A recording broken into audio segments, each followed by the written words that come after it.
उत्तर प्रदेश में स्थानीय निकाय चुनाव में ओबीसी आरक्षण वाले मामले पर राज्य सरकार को बड़ी राहत मिली है। सुप्रीम कोर्ट ने हाई कोर्ट के एक फैसले के हिस्से पर फिलहाल रोक लगा दी है, जिसमें हाई कोर्ट ने आदेश दिया था कि 31 जनवरी से पहले निकाय चुनाव कराए जाएं। सुप्रीम कोर्ट ने कहा कि अगले आदेश तक इस फैसले पर रोक जारी रहेगी। तकरीबन 10 मिनट की संक्षिप्त सुनवाई के बाद सुप्रीम कोर्ट ने जनवरी में ही चुनाव कराने के आदेश पर रोक लगा दी। कोर्ट ने कहा कि राज्य सरकार इस बात का आदेश जारी कर सकती है कि चुनाव होने तक जिलाधिकारी की अध्यक्षता वाली प्रशासनिक कमेटी स्थानीय निकाय के जरूरी काम करेगी। इसके बाद कोर्ट ने यूपी सरकार की याचिका पर सभी पक्षों को नोटिस जारी कर दिया। 3 हफ्ते बाद मामले की अगली सुनवाई होगी। सुप्रीम कोर्ट से बड़ी राहत मिलने के बाद यूपी के डिप्टी सीएम केशव प्रसाद मौर्य ने इस फैसले का स्वागत किया।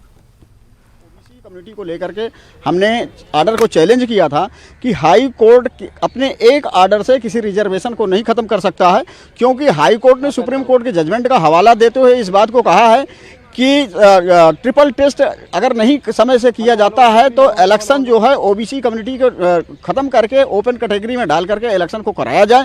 जो 2010 का जजमेंट था उसी का कंप्लायंस में हाई कोर्ट ने कहा है। उसको लेकर के हमने एक क्वेश्चन उठाया है कि यदि सरकार बिलफुली किसी काम को नहीं करती है तो उसके लिए किसी कम्युनिटी को उसको जो है दंडित नहीं किया जाए, क्योंकि ये सरकार जो 28 दिसंबर को कमीशन अपॉइंट किया था वो कमीशन जो है 6 महीने पहले भी अपॉइंट हो सकता था, क्योंकि सरकार को ये पता था कि 12 दिसंबर से 31 जनवरी के बीच में सभी निकायों का कार्यकाल खत्म हो रहा है। इसलिए 6 महीने पहले अगर कमीशन अपॉइंट कर दिया जाता तो शायद आज ये परिस्थिति नहीं बनती जो इलाहाबाद हाई कोर्ट ने ऑर्डर पास किया।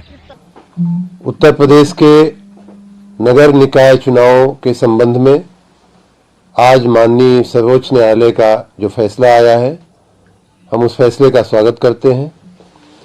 माननीय सर्वोच्च न्यायालय द्वारा दी गई समय सीमा के अंदर ओबीसी सहित सभी वर्गों को संवैधानिक व्यवस्था के तहत आरक्षण देते हुए हम चुनाव कराने की दिशा में चुनाव आयोग के साथ सहयोग करेंगे। ओबीसी को विशेष हमारी तरफ से ओबीसी वर्ग को बधाई। दिल्ली के कंझावला मामले में रोज नई परतें खुल रही हैं। अब एक नया सीसीटीवी फुटेज सामने आया है जिसमें आरोपियों की गाड़ी भी दिखाई दे रही है, एक पीसीआर वैन भी है और अंजलि को घसीटा जा रहा है। इससे पहले भी इस घटना के कई ऐसे वीडियो सामने आ चुके हैं। इस सीसीटीवी फुटेज की बात करें तो इसमें एक्सीडेंट के बाद कार जिस रास्ते से गुजरी उस रास्ते पर दिल्ली पुलिस की पीसीआर वैन भी दिखी। सीसीटीवी के फुटेज में देखा जा सकता है कि ठीक कार जिस रास्ते से निकली उसी के चंद मिनट के बाद पीसीआर वैन गुजरी। अब सीसीटीवी फुटेज में बड़ी बात यह है कि पुलिस की गाड़ी भी मौके से निकली थी। गाड़ी रुक रही है।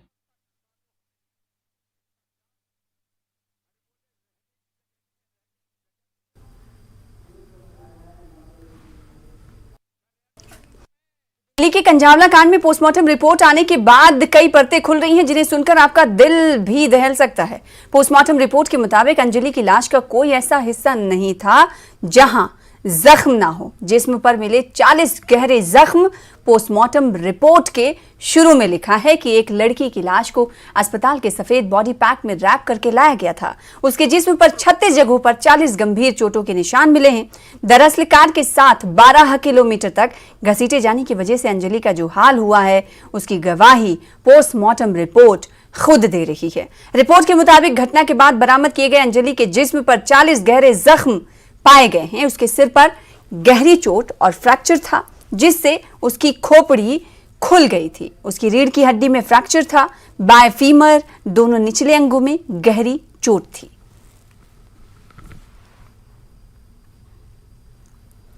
वहीं श्रद्धा हत्याकांड में माइटोकॉन्ड्रियल डीएनए रिपोर्ट में श्रद्धा वाकर के साथ बाल और हड्डी के सैंपल मैच होने की पुष्टि हुई है। Special CP law and order Sagarpreet Hooda ने बुधवार को कहा कि दिल्ली पुलिस को centre for DNA fingerprint and diagnostic से रिपोर्ट मिल गई है। अब पोस्टमार्टम किया जाएगा। श्रद्धा मर्डर केस में जो बाल और हड्डियां मिली थी उन्हें डीएनए माइटोकॉन्ड्रियल एग्जामिनेशन के लिए हैदराबाद लैब भेजा गया था।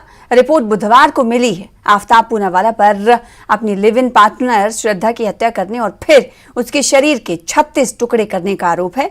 उस पर यह भी आरोप है कि उसने शरीर के कटे हुए हिस्सों को दिल्ली और गुरुग्राम के जंगलों में फेंकने से पहले फ्रिज में रख दिया था। श्रद्धा वाकर और आफ्ताब पूनावाला मुंबई से बीते साल मई के महीने में दिल्ली में शिफ्ट हुए थे। दोनों ने दिल्ली के मेहरौली इलाके में एक मकान किराए पर लिया। पुलिस के अनुसार दिल्ली आने के 3 महीने बाद ही दोनों का शादी की बात हुई। दोनों के बीच और घर खर्च को लेकर झगड़ा हुआ। इस दौरान आफ्ताब पूनावाला ने श्रद्धा की हत्या कर दी। आरोपी ने शव को ठिकाने लगाने के लिए उसके 36 टुकड़े किए और उन्हें फ्रिज में रखा था। वो हर रोज रात को इन टुकड़ों को शहर भर में फेंकने जाता था।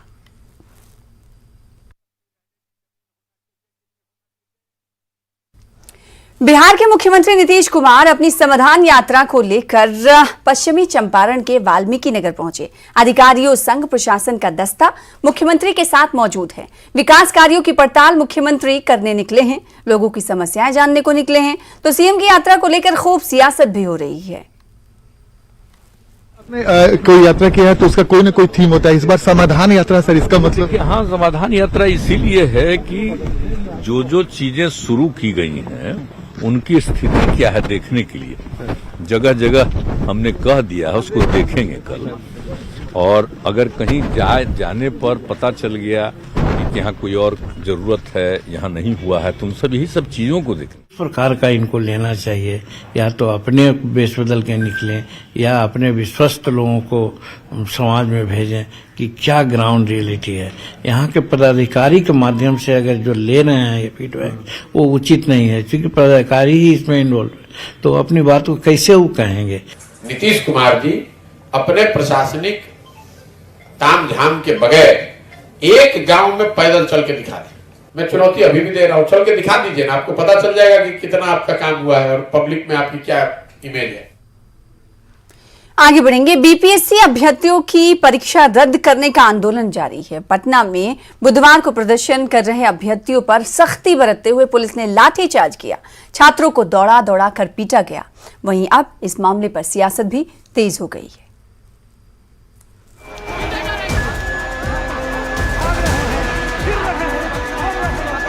कड़ाके की ठंड में छात्रों पर लाठियां चटकाती पुलिस, बीच सड़क पर दौड़ा दौड़ा कर पीटने की तस्वीर राजधानी पटना की है, जहां बीएसएससी के अभ्यर्थी सीजेएल 3 की पीटी परीक्षा रद्द करने की मांग को लेकर लगातार आंदोलन कर रहे हैं। अपनी मांगों को लेकर छात्रों का मार्च पटना कॉलेज से शुरू हुआ, लेकिन डाक बंगला चौराहा पहुंचते ही पुलिस ने छात्रों को खदेड़ना शुरू कर दिया। प्रदर्शन कर रहे छात्रों पर जमकर लाठियां बरसाई गई और दौड़ा दौड़ा कर पीटा गया। दरअसल मार्च शुरू होते ही छात्रों ने अपना रूट बदल लिया और दूसरे रूट से डाक बंगला चौराहा पहुंच गए। पुलिस ने छात्रों को समझाने की लाख कोशिश की, लेकिन छात्र उग्र हो गए, जिसके बाद पुलिस ने सख्ती बरती। किस परीक्षा को रद्द करने की मांग करते हैं? सीजीएल परीक्षा, तृतीय स्नातक परीक्षा का पुलिस ने लाठीचार्ज किया है। चोट आई है कुछ लोगों को? चोट भी आई है? जी सर, चोट भी आई है। यहाँ देखिए खून निकला है, यहाँ हाथ में पैर में जहाँ कहाँ चोट लग गई है। तो अब हमें बताइए, अब हम लोग इस तरह से हम लोग कहाँ जाए, अपने मांग किसके पास करें? दरअसल बीएसएससी अभ्यर्थियों की मांग है कि प्रश्न पत्र वायरल होने की वजह से दूसरी और तीसरी पाली की परीक्षा रद्द हो, परीक्षा की ओएमआर की कार्बन कॉपियां परीक्षार्थियों को उपलब्ध कराई जाए, रिजल्ट जारी होते ही कट ऑफ मार्क्स जारी किया जाए, वायरल और प्रश्न पत्र लीक मामले की जांच सीबीआई से हो। तो वहीं छात्रों पर हुए लाठीचार्ज पर सियासत तेज हो गई है। एलजेपी राष्ट्रीय ने इस कार्रवाई को मानव अधिकार का हनन का केस बताया, तो वहीं वन एवं पर्यावरण मंत्री तेज प्रताप यादव ने कहा है कि मांगे अपनी जगह हैं, लेकिन सरकार रोजगार दे रही है। छात्रों के साथ एक बार फिर लाठियां बरसाई जा रही है, उनके साथ फिर दुर्व्यवहार हो रहा है। मुझे ये समझ में नहीं आता कि बिहार सरकार में अगर कोई लोग छात्र हो या कोई अभ्यर्थी हो, अगर अपनी मांग को वो रखते हैं जायज तरीके से, शांतिपूर्ण तरीके से, तो फिर उस पर पुलिस ही पहली संज्ञान क्यों लेती है? अभी कुछ अभ्यर्थियों पर लाठीचार्ज हुआ, आप उनको भी कुछ संदेश देना चाहेंगे, क्या होना चाहिए, नहीं होना चाहिए? देखिए, सब लोग अपना अपना मांग किया, संघर्ष कर रहे हैं सब लोग, तो हमारा ड्यूटी है कि उनको जिम्मेवारी मिले और नए साल में सरकार से भी बात करेंगे कि जल्द से जल्द रोजगार मिले, सबको मिले। अब मिल भी रहा है रोजगार। हमारे डिपार्टमेंट से हमने भी नियुक्ति पत्र सबको देने का काम किया है। बता दें कि सचिवालय सहायक पद के लिए बीते 23 से 24 दिसंबर को परीक्षा ली गई थी, लेकिन परीक्षा शुरू होने के 1 घंटे बाद ही पेपर लीक हो गया। जांच के बाद बीएसएससी ने पहली पाली की परीक्षा को रद्द करने की घोषणा की, लेकिन छात्र तीनों पालियों की परीक्षा रद्द करने की मांग कर रहे हैं। न्यूज 18 के लिए पटना से धर्मेंद्र, रजनीश और विनीता मिश्रा की रिपोर्ट। फिलहाल इसी के साथ रुकेंगे छोटे से ब्रेक के लिए, कुछ और खबरों के साथ जल्द लौटेंगे। ब्रेक के बाद एक बार फिर से आपका स्वागत करते हैं। नए साल पर मध्य प्रदेश के सीएम शिवराज सिंह चौहान ने गरीबों को बड़ी सौगात दी है। टीकमगढ़ में सीएम ने 10,000 से ज्यादा गरीबों के बीच जमीन के पट्टे का वितरण किया। जमीन पर किसी तरह का प्रीमियम नहीं लगेगा।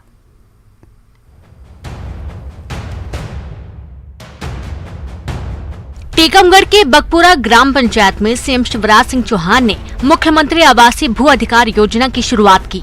योजना के तहत 10,500 गरीब लोगों को सीएम ने मकान बनाने के लिए जमीन का पट्टा दिया, जिसकी कीमत 120 करोड़ है। योजना के तहत 600 वर्ग फीट जमीन दी गई है। यही नहीं, पीएम आवास योजना से भी इन लोगों को मकान बनाने में मदद मिलेगी। योजना की शुरुआत की वजहों को सीएम ने यूँ बयां किया। मेरे बहनों और भाइयों, वो बात मेरे दिल में घर कर गई। एक घर में 50 लोग रहे, सोने की जगह नहीं, बैठने के लिए परेशान, बाल बच्चे कहाँ जाएं, गरीब क्या करे। और तब मैंने सोचा कि योजना बनानी पड़ेगी मामा, ऐसे काम नहीं चलेगा रे। भू अधिकार योजना के तहत प्लॉट के लिए अब तक 14 लाख लोगों ने अप्लाई किया है। लोगों को जमीन उपलब्ध कराने को लेकर सीएम का कहना था कि वो जनता के सेवक हैं। योजना को सीएम ने सामाजिक क्रांति करार दिया।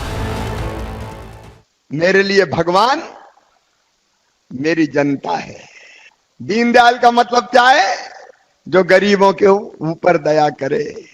दीन दयाल विरद संभारी हरऊ नाथ मम संकट करी।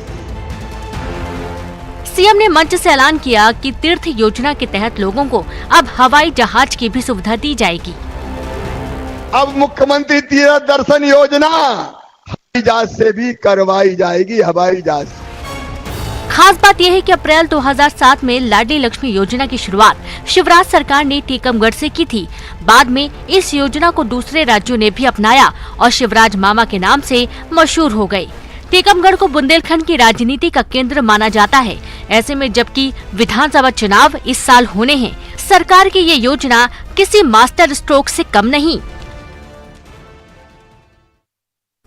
आगे बढ़ेंगे। महाराष्ट्र के पूर्व मंत्री व शिवसेना उद्योग गुट के नेता अनिल परब के खिलाफ ईडी ने बड़ी कार्रवाई की है कि ईडी की ओर से अनिल परब, साई रिजॉर्ट, एनेक्स और अन्य के खिलाफ मनी लॉन्ड्रिंग जांच के सिलसिले में 10 करोड़ 20 लाख रुपए की संपत्ति अस्थायी रूप से कुर्क की गई है। जो संपत्ति ईडी ने कुर्क की है वो जमीन के रूप में है और रत्नागिरी के दपोली में है। बता दें कि 57 वर्षीय अनिल परब महाराष्ट्र में परिवहन और संसदीय मामलों के मंत्री रहे हैं। उनके पास ये कार्यभार वर्ष 2019 से 2022 तक रहा। कांग्रेस की पूर्व राष्ट्रीय अध्यक्ष सोनिया गांधी को दिल्ली के सर गंगाराम अस्पताल में भर्ती कराया गया है। सोनिया गांधी को बुधवार 4 जनवरी को रूटीन मेडिकल चेकअप को लेकर अस्पताल में भर्ती कराया गया। सर गंगाराम अस्पताल की तरफ से बताया गया है कि सोनिया गांधी को हमारे अस्पताल में भर्ती कराया गया है। वायरल रेस्पिरेटरी इन्फेक्शन की निगरानी और इलाज के लिए उन्हें चेस्ट मेडिसिन विभाग में भर्ती कराया गया। हॉस्पिटल के chairman board of management doctor Ajay स्वरूप ने जानकारी दी। रिपोर्ट के मुताबिक सोनिया गांधी सांस संबंधी इन्फेक्शन से पीड़ित रही हैं। उनकी तबीयत एक दिन पहले से थोड़ी खराब थी, जिसके चलते राहुल और गांधी और प्रियंका गांधी उत्तर प्रदेश में भारत जोड़ो यात्रा के प्रवेश करने पर 7 किलोमीटर चलने के बाद मंगलवार शाम दिल्ली लौट आए थे।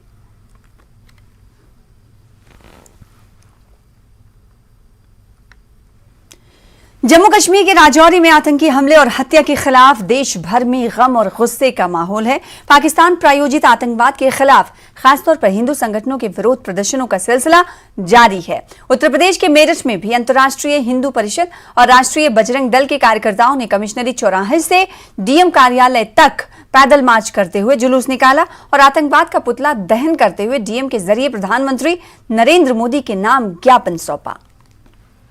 कश्मीर के राजौरी डांगरी में जिहादी मुस्लिम आतंकवादियों द्वारा निर्दोष हिंदू भाइयों, जिसमें दीपक कुमार 23 वर्ष, सतीश 45 वर्ष, प्रीतम 56 वर्ष, एक अन्य हिंदू भाई तथा एक मासूम बच्चे की आतंकवादियों द्वारा निर्मम हत्या कर दी गई है।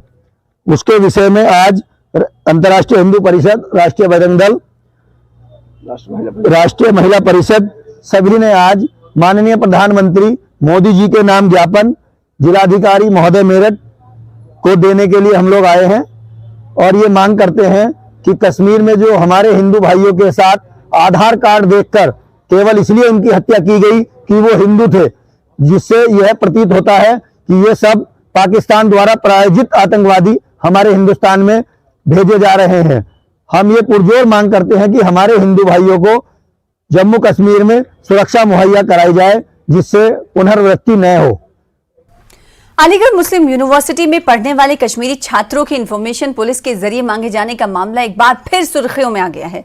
एमयू में पढ़ने वाले कश्मीरी छात्रों ने इस पर आपत्ति दर्ज कराई है। उनका कहना है कि इस तरह की डिटेल इससे पहले कभी नहीं मांगी गई। यूनिवर्सिटी प्रशासन ने हम लोगों को बॉन्ड भरने के लिए नोटिस जारी किए हैं। वहीं MU proctor professor Mohammad Wasim Ali का कहना है कि उन्होंने कोई नया काम नहीं किया, इससे पहले भी इस तरह के बॉन्ड छात्रों से भरवाए जाते रहे हैं जो डिस्ट्रिक्ट एडमिनिस्ट्रेशन को दिए जाते हैं ताकि उनकी नॉलेज में पूरा मामला रह सके। और ये सिर्फ कश्मीरी छात्रों से नहीं बल्कि और भी स्टेट्स के पढ़ने वाले छात्रों से भरवाए जाते हैं। बल्कि ये कहा जाए तो गलत ना होगा कि पूरी यूनिवर्सिटी के सभी छात्रों से भरवाए जाते हैं। हालांकि मामला रोशनी में आने के बाद यूनिवर्सिटी प्रशासन ने अपने इस फैसले पर फौरन एक्शन लेते हुए कश्मीरी छात्रों के लिए निकाले गए नोटिस को वापस लेने की बात भी कही है।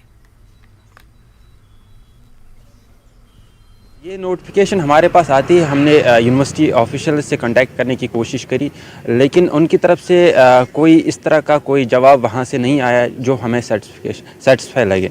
तो हमने जो इस मुद्दे को लेके ये बात कही थी क्यों भरवाए जा रहे हैं और इससे पहले ऐसा क्यों नहीं हुआ, तो उनका यही वहाँ पे जवाब था कि नहीं, ये पहली बार नहीं, ये एक रूटीन है। जैसा कि मैं आपको बताता चलूँ कि इससे पहले ये हमसे कभी नहीं भरवाया गया था। एग्जैक्टली देखो, पहली चीज़ तो है कि स्टूडेंट्स की जितना भी डाटा है वो यूनिवर्सिटी इंतज़ामिया के पास है, यूनिवर्सिटी कंट्रोलर के पास है, इनफैक्ट के DSW के पास है।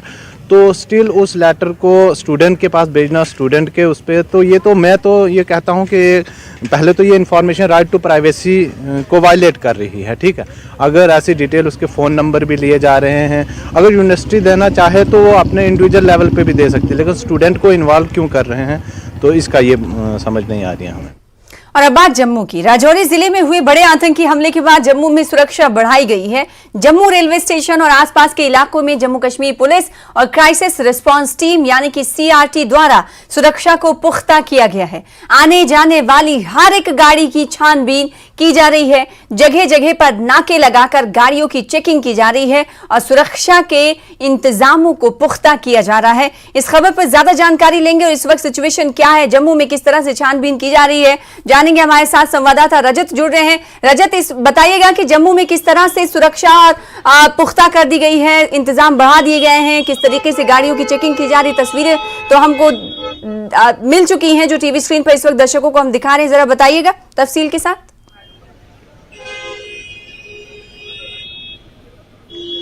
जी सना, बिल्कुल यहाँ पर जम्मू में जो एक जम्मू संभाग के राजौरी जिला में एक बड़ा आतंकी हमला हुआ है जिसमें कि 6 मासूमों की जान चलेगी। उसके बाद से सुरक्षा जो है वो और कड़ी कर दी गई है। मैं तस्वीरें दिखाने की यहाँ पर कोशिश करूंगा। जम्मू रेलवे स्टेशन के बाहर इस समय हम मौजूद हैं, जहाँ पर सुरक्षा बल जो है वो लगातार आने जाने वाली हर एक गाड़ी की चेकिंग जो है वो यहाँ पर कर रहे हैं। तस्वीरें आप देख सकते हैं किस तरह से हर एक गाड़ी की चेकिंग की जा रही है। जम्मू कश्मीर पुलिस और क्राइसिस रिस्पांस टीम मिलकर यहाँ पर छानबीन जो है वो कर रही है, क्योंकि राजौरी जिले में एक जो बड़ा आतंकी हमला जो है वो सामने आया है, उसमें 6 मासूमों की जान चलेगी। और उसके बाद से जी रजत शायद आपकी ऑडियो म्यूट हो गई है। हाँ, ऑडियो शायद आपकी म्यूट हो गई है, अनम्यूट करिएगा। तस्वीरें हमारे संवाददाता रजत दिखा रहे हैं railway station, Jammu railway station की बाहर की ये तस्वीरें हैं जो इस वक्त टीवी स्क्रीन पर दिखाई जा रही हैं। दूसरी तस्वीर कुछ वक्त पहले की है और इस वक्त रजत हमारे साथ जुड़कर जम्मू से तस्वीरें सीधे तौर पर दिखा रहे हैं। उनकी आवाज हम तक नहीं पहुंच पा रही है, एक बार फिर से उनका रुख कर लेते हैं। बोलिएगा रजत। जी सना, मैं तस्वीरें जम्मू रेलवे स्टेशन के बाहर से यहाँ पर आपको दिखाने की कोशिश कर रहा हूँ। मैं तस्वीरें जम्मू रेलवे स्टेशन के बाहर से यहाँ पर आपको दिखाने की कोशिश कर रहा हूँ, जहाँ पर जो क्राइसिस रिस्पांस टीम और जम्मू कश्मीर पुलिस आप देख सकते हैं किस तरह से लगातार छानबीन कर रही है। आने जाने वाली हर एक गाड़ी की प्रॉपर चेकिंग यहाँ पर की जा रही है और साथ ही साथ ये सुनिश्चित किया जा रहा है किसी तरह की भी ढील ना बरती जाए, क्योंकि जम्मू संभाग के ही राजौरी जिले में जो बड़ा एक आतंकी वाकया सामने आया है, उसके बाद सतर्कता जो है वो और बढ़ा दी गई है। ये तस्वीरें आपको जम्मू रेलवे स्टेशन के बाहर से दिखा रहे हैं, क्योंकि हमेशा ये देखा जाता है कि रेलवे स्टेशन और बस स्टैंड जो होते हैं वो हमेशा से वनरेबल रहे हैं और हमेशा कोशिश की जाती है आतंकियों द्वारा कि इन्हीं जो जगहों का इस्तेमाल किया जाए ताकि बड़ी आतंकी वारदात को जो है वो अंजाम दिया जाए। पर उससे पहले ही एक तरफ राजौरी हमला हुआ और उसके बाद 26 जनवरी यानी कि गणतंत्र दिवस का मौका आ रहा है और जम्मू में बड़ा इवेंट जो है वो किया जाता है। लेफ्टिनेंट गवर्नर मनोज सिन्हा खुद उसमें शामिल होंगे, उस परेड को संबोधित करेंगे और उसी के साथ साथ आपको बता दें कि 20 तारीख से राहुल गांधी का दौरा जो है वो जम्मू में होने वाला है और उससे पहले किसी भी तरह की ढील जो है सुरक्षा में नहीं बरती जाएगी। हर एक तरह के इंतजाम जो है वो किए जा रहे हैं और रेलवे स्टेशन की तस्वीरें काफी अहम है, क्योंकि बिल्कुल तस्वीरें काफी अहम है। सुरक्षा के इंतजाम जो है बढ़ा दिए गए हैं। रजत, ये बताइएगा कि जम्मू में आज इस तरह की सुरक्षा इंतजाम कब से देखे जा रहे हैं? क्या सुबह से ही इन तमाम सुरक्षा एजेंसियों को तैनात कर दिया गया है या फिर कल से ही इन्हें सड़कों पर उतार दिया गया है? बताइएगा डिटेल।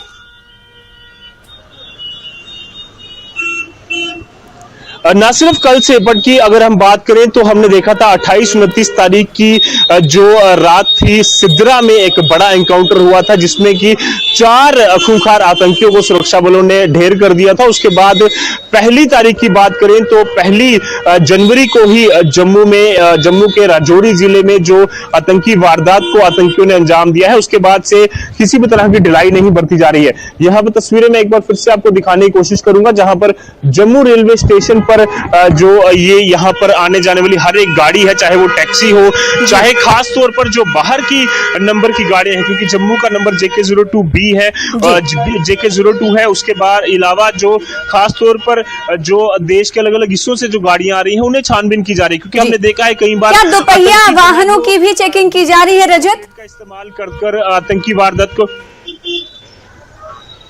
बिल्कुल सना, बिल्कुल चेकिंग लगातार की जा रही है। और क्योंकि हमने देखा है रेलवे स्टेशन और यहाँ पर हमने देखा है कि बस स्टैंड का इस्तेमाल बस स्टैंड में देखा जाता है और ना सिर्फ बड़ी गाड़ियां बल्कि आप देख सकते हैं ऑटो की भी यहाँ पर लगातार चेकिंग की जा रही है, ऑटो रिक्शा की, क्योंकि कई बार हमने देखा है आतंकी अलग अलग मॉडस ऑपरेंडी अपनाते हैं, तो इसीलिए सुरक्षा में किसी भी तरह की चूक ना हो और साथ ही साथ आपको बता दें कि किसी भी तरह की ढिलाई ना बरती जाए, उसको यहाँ पर सुनिश्चित किया जा रहा है। आतंकी वारदात किसी तरह से ना हो सके उसको यहाँ पर सुनिश्चित किया जा रहा है। और 26 जनवरी का मौका काफी जो है वो अहम रहता है जम्मू कश्मीर के लोगों के लिए। एक जो है वो देशभक्ति की भावना सब में जुड़ी होती है और इसीलिए यहाँ पर ये कोशिश की जा रही है किसी भी तरह तो बाहर की तस्वीरें, सड़कों की तस्वीरें, जम्मू रेलवे स्टेशन की तस्वीरें रजत आप दिखा रहे हैं, लेकिन मैं आपसे जानना चाहूंगी रेलवे स्टेशन के अंदर में क्या कुछ हालात बदले हैं? सुरक्षा के पुख्ता इंतजाम की तस्वीरें क्या वहां पर भी दिखाई दे रही हैं?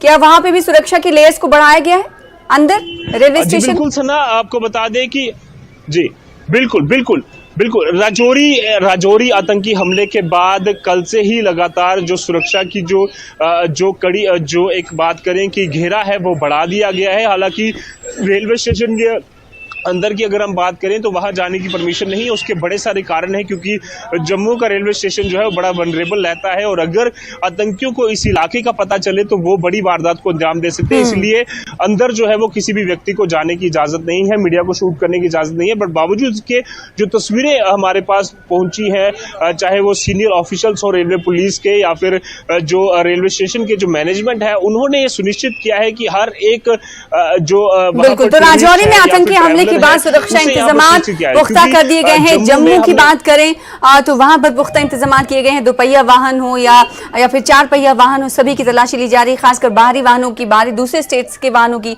तलाशी ली जा रही है। इसकी तस्वीरें रजत जुड़कर हमें दिखा रहे। बहुत शुक्रिया हमारे साथ जुड़ने के लिए और जानकारी देने के लिए रजत। फिलहाल इसी के साथ दीजिए इजाजत और इस बुलेटिन में फिलहाल इतना ही। नमस्कार।